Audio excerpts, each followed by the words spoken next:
कभी किसी rubber band को दोनों हाथों से पकड़कर अपनी पूरी ताकत से खींचा है? मतलब वो एक बिंदु तक तो खिंचता है, लेकिन फिर अचानक से स्नैप करके टूट जाता है। हाँ बिल्कुल।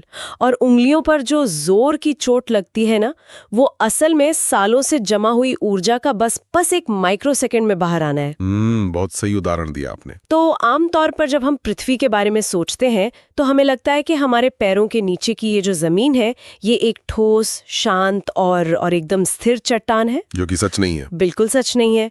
गहराई में हकीकत कुछ और ही है। तो आज के इस गहन विश्लेषण में हम पृथ्वी के गर्भ में छिपे इन्हीं रहस्यों का सफर तय करेंगे। हम समझेंगे कि कैसे हमारे पैरों के नीचे हर सेकंड एक खिंचाव हो रहा है, कैसे भूकंपीय तरंगे किसी प्लैनेटरी एक्सरे की तरह काम करती हैं, और जो लोग बोर्ड या यूपीएससी की तैयारी कर रहे हैं उनके लिए ये जानकारी कैसे काम आ सकती है। था ना, ये बहुत सटीक है क्योंकि ये सीधे उस मुख्य विज्ञान से जुड़ता है जो पृथ्वी के अंदर चल रहा है। अच्छा। हाँ, देखिए, जब हम भूकंप की बात करते हैं तो सतह पर हमें सिर्फ तबाही और कांपती हुई इमारतें ही नजर आती हैं, लेकिन इस कांपनी की शुरुआत जमीन से कई किलोमीटर नीचे होती है। मतलब क्रस्ट में? जी, पृथ्वी की जो ऊपरी परत है, क्रस्ट, वो कोई एक सिंगल ढाल नहीं है।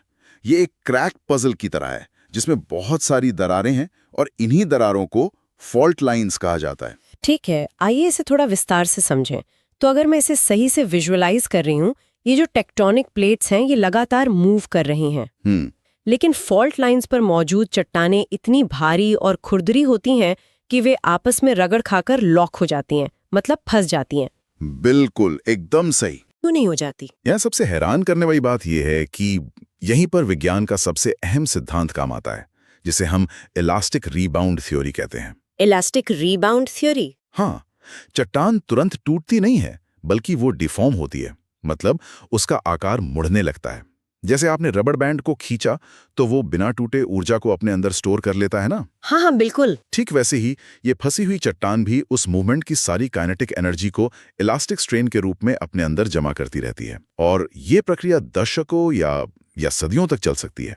बाप रे, सदियों तक वो स्ट्रेस जमा हो रहा है। बिल्कुल, लेकिन हर चट्टान की एक लिमिट होती है।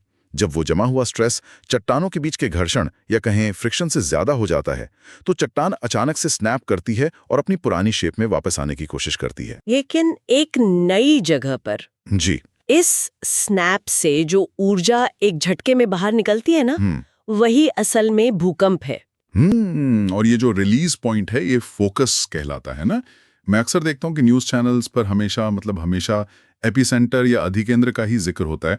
जैसे कहते हैं ना, भूकंप का एपिसेंटर दिल्ली के पास था। हाँ, न्यूज में हमेशा एपिसेंटर ही बताते हैं, लेकिन असली तबाही तो उस अधिकेंद्र से मीलों नीचे उस फोकस पर हो रही होती है, जिसे हाइपोसेंटर भी कहते हैं। एकदम सही पकड़ा आपने। फोकस वो जगह है जहां असल में वो भूमिगत बम फटता है। एपिसेंटर तो बस सतह पर मौजूद वो बिंदु है जो फोकस के ठीक ऊपर होता है। तो फिर मीडिया सिर्फ एपिसेंटर की बात क्यों करता है? मीडिया एपिसेंटर की बात इसलिए करता है क्योंकि सतह पर सबसे पहले और सबसे तेज झटके वहीं महसूस होते हैं। लेकिन जो ऊर्जा फोकस से रिलीज हुई है वो वहां रुकती नहीं है, वो फैलती है। हाँ, वो तरंगों या वेव्स के रूप में हर दिशा में फैलने लगती हैं। इन्हें सीस्मिक वेव्स कहते हैं, और ये मुख्य रूप से दो तरह की होती हैं, बॉडी वेव्स और सरफेस वेव्स। अच्छा, अगर मैं इसे एक एनालॉजी से समझूं तो क्या हम कह सकते हैं कि जो बॉडी वेव्स हैं वो उन सबवे ट्रेनों की तरह हैं जो शहर के नीचे जमीन के अंदर बनी सुरंगों में बड़ी तेजी से दौड़ रही हैं। दिलचस्प एनालॉजी है ना?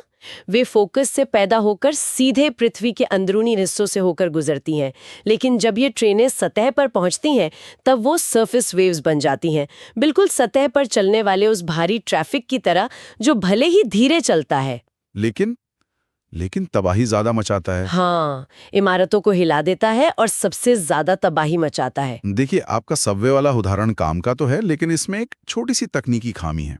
अच्छा? क्या सबवे ट्रेनें खाली सुरंगों में दौड़ती हैं, लेकिन बॉडी वेव्स के लिए ना कोई खाली सुरंग नहीं होती। वे ठोस चट्टानों को क्रश करते हुए, उन्हें चीरते हुए आगे बढ़ती हैं। ओह, मतलब वो अपना रास्ता खुद बनाती हैं। बिल्कुल, लेकिन हाँ, आपका भारी ट्रैफिक वाला हिस्सा एकदम सही है। सरफेस वेव्स सच में धीमी होती हैं, लेकिन उनका एम्पलीट्यूड यानी लहर की ऊंचाई वो बहुत ज्यादा होती है। इसीलिए जो इमारतों का गिरना, सड़कों का फटना या जमीन का खिसकना होता है, वो सब मुख्य रूप से इन्हीं सरफेस वेव्स का किया धरा है। अब अगर हम उस भूमिगत दुनिया में वापस जाएं, तो वे जो बॉडी वेव्स है ना, वे भी दो प्रकार की होती हैं, पी तरंगे और एस तरंगे। तो चलिए इन दोनों की तुलना करते हैं। पी तरंगे यानी प्राइमरी वेव्स, जैसा कि नाम से ही पता चलता है, ये सबसे तेज होती हैं। हाँ, और सिस्मोग्राफ पर सबसे पहले पहुंचती हैं। बिल्कुल। और इनका जो व्यवहार है वो ध्वनि तरंगों के समान होता है। मैंने पढ़ा है कि ये तरंग की दिशा के समानांतर चलती हैं, मतलब पैरेलल। जी। अगर इसे विजुअलाइज करना हो तो एक एकॉर्डियन वाद्य यंत्र के बारे में सोचिए। जब उसे बजाते हैं तो वो कैसे सिकुड़ता और फैलता है। पी तरंगे भी चट्टानों में ऐसा ही सिकुड़न और फैलाव पैदा करते हुए आगे बढ़ती हैं। एकदम सही विजुअलाइजेशन है। और इसी पुश एंड पुल मैकेनिज्म की वजह से पी तरंगे ठोस, द्रव यानी लिक्विड और गैस तीनों माध्यमों में यात्रा कर सकती हैं। वे किसी भी चीज को कंप्रेस कर सकती हैं। और एस तरंगे? एस तरंगे यानी सेकेंडरी वेव्स इसके बिल्कुल उलट हैं। वे थोड़ी धीमी होती हैं और उनके चलने का तरीका लंबवत होता है, परपेंडिकुलर। इसे शायद हम ऐसे समझ सकते हैं जैसे किसी ने एक भारी जिम वाली रस्सी का एक सिरा पकड़कर उसे जोर से ऊपर नीचे झटक दिया हो। लहर आगे बढ़ती है लेकिन रस्सी खुद ऊपर नीचे होती रहती है, क्रेस्ट्स और ट्रफ्स बनाते हुए। बेहतरीन उदाहरण। अब इस रस्सी वाले उदाहरण से ना एक बहुत बड़ा वैज्ञानिक रहस्य खुलता है। वो क्या? अगर हम इसे एक बड़े संदर्भ में देखें तो इस तरंगे चट्टानों को इसी तरह ऊपर नीचे झटकती हैं, जिसे हम शेयर स्ट्रेस कहते हैं। कोई भी तरंग इस तरह तभी चल सकती है जब माध्यम अपनी पुरानी शेप में वापस बाउंस बैक कर सके। ठोस चट्टाने ऐसा कर सकते हैं। आप ठोस को मोड़ेंगे, वो वापस अपनी जगह आ जाएगा। बिल्कुल। ओह, लेकिन तरल पदार्थ या लिक्विड ऐसा नहीं कर सकते। पानी को तो नहीं मोड़ सकते। बिल्कुल सही पकड़ा आपने। लिक्विड बहते हैं, वे शेयर स्ट्रेस को होल्ड नहीं कर सकते। जैसे ही एस तरंगे किसी तरल पदार्थ से टकराती हैं, वे रस्सी की तरह उसे ऊपर नीचे नहीं कर पाती। तो फिर क्या होता है? उनकी सारी ऊर्जा पानी या तरल में बिखर कर खत्म हो जाती है। एस तरंगे वहां मर जाती हैं। अरे वाह, तो यही कारण है कि एस तरंगे कभी द्रव से नहीं गुजर पाती। मैं हमेशा ये फैक्ट सुनती थी कि एस वेव्स लिक्विड से ट्रैवल नहीं कर सकती, लेकिन इसका असली मैकेनिज्म अब समझ आया। और क्या इसी वजह से वैज्ञानिकों को बिना खोदे ये पता चल गया कि पृथ्वी का बाहरी क्रोट जो आउटर कोर है वो तरल अवस्था में है? जी हाँ, दुनिया की सबसे बड़ी वैज्ञानिक खोजों में से एक यही है। दुनिया भर के सिस्मोग्राफ स्टेशनों ने रिकॉर्ड किया कि भूकंप के बाद पी तरंगे तो पृथ्वी के दूसरी तरफ पहुंच रही हैं, लेकिन एस तरंगे नहीं पहुंच रही। हाँ, एस तरंगे अचानक गायब हो गईं। इसका एकमात्र तार्किक निष्कर्ष यही था कि पृथ्वी के अंदर कोई बहुत विशाल तरल संरचना है जो एस तरंगों को आगे जाने ही नहीं दे रही, और वही हमारा तरल बाहरी क्रोट है। ये सच में एक प्लैनेटरी अल्ट्रासाउंड की तरह है। मतलब हम तबाही की गूंज का इस्तेमाल करके अंदर का नक्शा बना रहे हैं। बिल्कुल। लेकिन ये सिर्फ तरंगों के रुकने के बारे में नहीं है। इन तरंगों की स्पीड या वेलोसिटी और इनके मुड़ने से भी बहुत कुछ पता चलता है ना? हाँ, काफी जानकारी मिलती है। मैं हमेशा सोचती थी कि अगर तरंग किसी बहुत भारी और ज्यादा घनत्व वाली चट्टान से गुजरेगी, मतलब डेंसिटी ज्यादा होगी, तो उसकी स्पीड कम हो जाएगी। जैसे हवा के मुकाबले पानी में दौड़ना मुश्किल होता है। ये एक बहुत ही सामान्य कंफ्यूजन है, लेकिन भूकंपीय तरंगों के मामले में नियम उल्टा है। उल्टा है? हाँ, घनत्व जितना ज्यादा होगा, गति उतनी ही तेज होगी। अच्छा, ऐसा क्यों? ऐसा इसलिए है क्योंकि गिराई में मौजूद भारी चट्टानें अत्यधिक दबाव के कारण बहुत ज्यादा कठोर और इलास्टिक होती हैं, जिससे वे ऊर्जा को ज्यादा तेजी से ट्रांसफर करती हैं।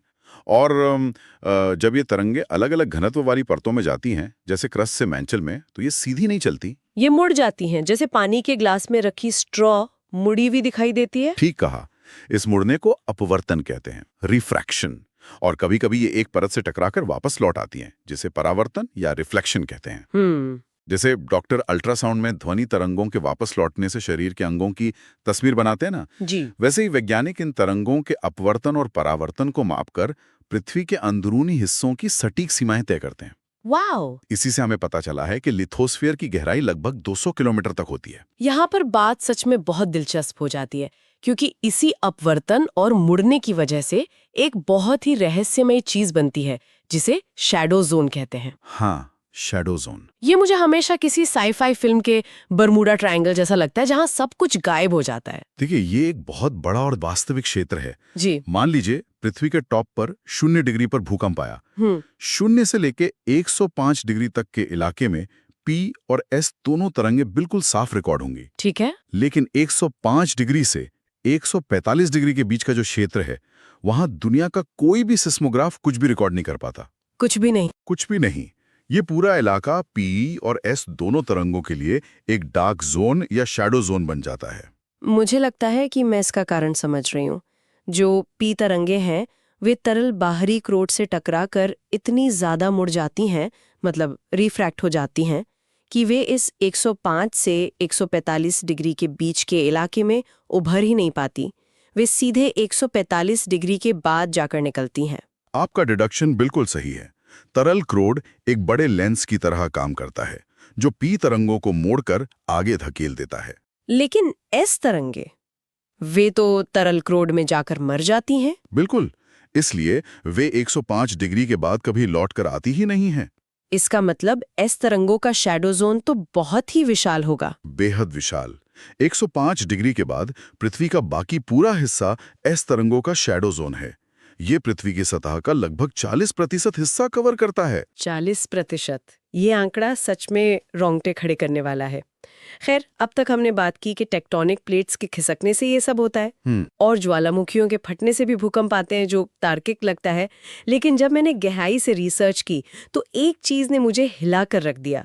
इंसान भी भूकंप ला सकता है, और वो भी इतने खतरनाक। जी हाँ, बिल्कुल। जैसे कि रिजर्वॉयर इंड्यूस्ड भूकंप, जो बड़े बांधों की वजह से आते हैं। मतलब इंसान का बनाया बांध जमीन के नीचे की प्लेट्स को कैसे हिला सकता है? ये भौतिक विज्ञान और दबाव का एक बहुत सीधा उदाहरण है।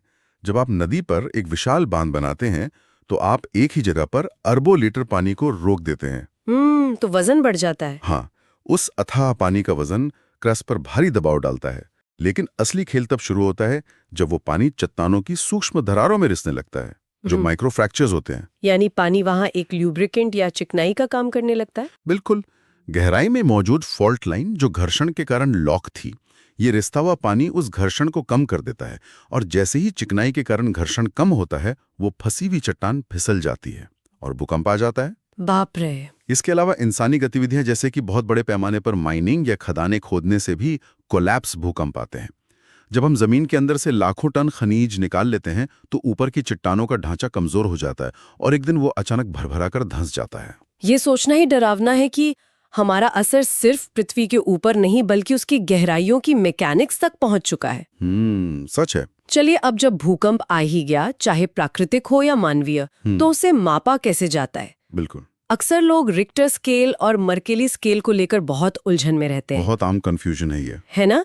न्यूज वाले बस तीव्रता बोल देते हैं, लेकिन विज्ञान की नजर में परिमाण यानी मैग्नीट्यूड और तीव्रता यानी इंटेंसिटी, ये दो अलग चीजें हैं। तो आखिर इस सब का मतलब क्या है? देखिए, रिक्टर स्केल परिमाण या मैग्नीट्यूड मापता है। इसका मतलब है कि फोकस पर असल में कितनी ऊर्जा पैदा हुई। यह 0 से 10 के बीच का एक गणितीय और मात्रात्मक स्केल है। अगर रिक्टर स्केल पर 7 का भूकंप आया है तो वो 7 ही रहेगा। अगर हम अपने पुराने बम वाले उदाहरण पर लौटे तो रिक्टर स्केल बताता है कि जो बम फटा उसमें कितने किलोटन की विस्फोटक ऊर्जा थी। उसे इस बात से कोई फर्क नहीं पड़ता कि बम कहाँ फटा। बहुत सही। और दूसरी तरफ है मर्केली स्केल, जो तीव्रता या इंटेंसिटी मापता है। ये 1 से 12 तक का एक ऑब्जर्वेशनल स्केल है। मतलब ये तबाही को मापता है। हाँ, जो ये बताता है कि उस भूकंप ने सतह पर मौजूद इमारतों या इंसानों को कितना नुकसान पहुंचाया। यानी अगर 8 मैग्नीट्यूड का एक बहुत ही भयंकर भूकंप किसी वीरान रेगिस्तान में आए जहां कोई रहता ही नहीं, तो रिक्टर स्केल पर नंबर बहुत बड़ा होगा। लेकिन मर्केली स्केल पर तीव्रता बहुत कम होगी, क्योंकि वहां कोई इमारत नहीं गिरी। सटीक विश्लेषण। और जब नुकसान की बात होती है तो इसके खतरों को हम प्राइमरी और सेकेंडरी हैजर्ड्स में बांटते हैं ना? जी। प्राथमिक खतरे वे हैं जो सीधे जमीन के हिलने से होते हैं, जैसे भूस्खलन और मिट्टी का द्रवीकरण यानी लिक्विफैक्शन। लिक्विफैक्शन बहुत खतरनाक स्थिति है।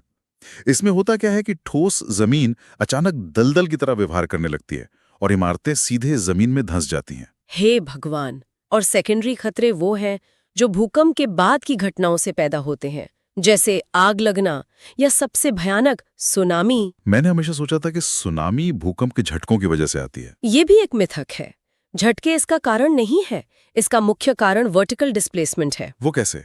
जब समुद्र के तल के नीचे कोई उच्च परिमाण का भूकंप आता है तो समुद्र की पूरी जमीन अचानक से 10-15 मीटर ऊपर या नीचे खिसक जाती है। इससे उसके ऊपर मौजूद अरबों लीटर पानी का पूरा कॉलम ऊपर उठ जाता है। और फिर ग्रेविटी काम करती है। बिल्कुल, गुरुत्वाकर्षण उस पानी को वापस नीचे खींचता है और वही पानी एक विशाल लहर का रूप लेकर जेट की गति से तटों की तरफ दौड़ पड़ता है। उफ, ये प्रकृति की ताकतों का एक ऐसा जाल है जहां हर चीज एक दूसरे से जुड़ी है, इलास्टिक रिबाउंड से लेकर समंदर की लहरों के उठने तक। बिल्कुल जुड़ी है। अब जब हम इन सब चीजों के इतने गहरे मैकेनिज्म को समझ रहे हैं तो ये बात पूरी तरह से स्पष्ट हो जाती है कि यूपीएससी और बोर्ड के जो एग्जामिनर्स हैं उनको ये विषय इतना पसंद क्यों है। हाँ, ये बहुत स्कोरिंग टॉपिक होता है ना? ये सिर्फ रटने वाला भूगोल नहीं है, ये पूरी पृथ्वी का भौतिक विज्ञान है।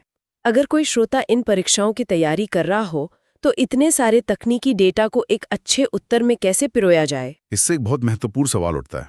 देखिए, एग्जामिनर हमेशा ये देखना चाहता है कि क्या आप क्यों और कैसे को समझते हैं या नहीं। एक उच्च अंत वाले उत्तर की संरचना हमेशा एक स्पष्ट प्रस्तावना से शुरू होनी चाहिए। आप सिर्फ भूकंप की परिभाषा ना लिखें, वहां इलास्टिक रिबाउंड थ्योरी का उल्लेख करें ताकि एग्जामिनर को पता चले कि आपको मैकेनिज्म पता है। यानी उन्हें वो कीवर्ड्स चाहिए जो ये साबित करें कि आपने विषय को गहराई से पढ़ा है। बिल्कुल। मुख्य भाग में यानी बॉडी में जब आप पी और एस तरंगों की बात करें तो सिर्फ ये ना कहें कि एस तरंगे पानी से नहीं गुजरती, वहां शेयर्ड स्ट्रेस का जिक्र करें। Seismic wave propagation, shadow zone और लिथोस्फेरिक एक्टिविटी जैसे कीवर्ड्स का इस्तेमाल करें। और कोई चेकलिस्ट? हाँ, रैपिड रिवीजन के लिए वो चेकलिस्ट याद रखें। लिथोस्फेयर की 200 किमी की गहराई, 105 डिग्री से शुरू होने वाला शैडो जोन और रिक्टर बना मर्रेगी का अंतर। और एक बेहतरीन उत्तर का अंत हमेशा उसके मानवीय और वैज्ञानिक प्रभाव से होना चाहिए, है ना? मैंने एक बहुत ही शानदार निष्कर्ष की लाइन पढ़ी थी, वो कुछ ऐसे थी: भूकंपीय तरंगों को समझना न केवल भूकंपों को स्पष्ट करने में मदद करता है, बल्कि ये पृथ्वी की आंतरिक संरचना की महत्वपूर्ण जानकारी भी देता है, जिससे ये आपदा प्रबंधन और भूभौतिकी अध्ययन दोनों के लिए अनिवार्य हो जाता है। ये लाइन एग्जामिनर को बताती है कि आप पूरी पिक्चर देख पा रहे हैं। ये एकदम परफेक्ट कंक्लूजन है। इस पूरी चर्चा को समेट देता है कि कैसे ये विनाशकारी तरंगे हमारे लिए ज्ञान का सबसे बड़ा स्रोत बन गई हैं। बिल्कुल। तो हमने एक रबर बैंड के टूटने से शुरुआत की थी और हम तरल लोहे से बने पृथ्वी के कोर का नक्शा बनाने तक पहुंच गए। लेकिन इस सब के बाद ना मेरे दिमाग में एक बहुत ही बेचैन करने वाला विचार आ रहा है। वो क्या? 6000 किलोमीटर की गहराइयों में अभी और ऐसे कितने विशाल रहस्य छिपे होंगे जिन्हें सुनने या पकड़ने के लिए हमने शायद अभी तक सही उपकरण ही नहीं बनाए हैं। बहुत मुमकिन है। क्या पता भविष्य में कोई नई तरंग हमें पृथ्वी के अंदर की कोई ऐसी सच्चाई बताए जो हमारे पूरे विज्ञान को ही बदल कर रख दे। यह सच में सोचने वाली बात है। तो जो लोग सुन रहे हैं उनके लिए इसी विचारोत्तेजक सवाल के साथ आज के इस गहन विश्लेषण को हम यहीं विराम देते हैं। जुड़े रहिए हमारे साथ अगली चर्चा में किसी नए रहस्य को सुलझाने के लिए।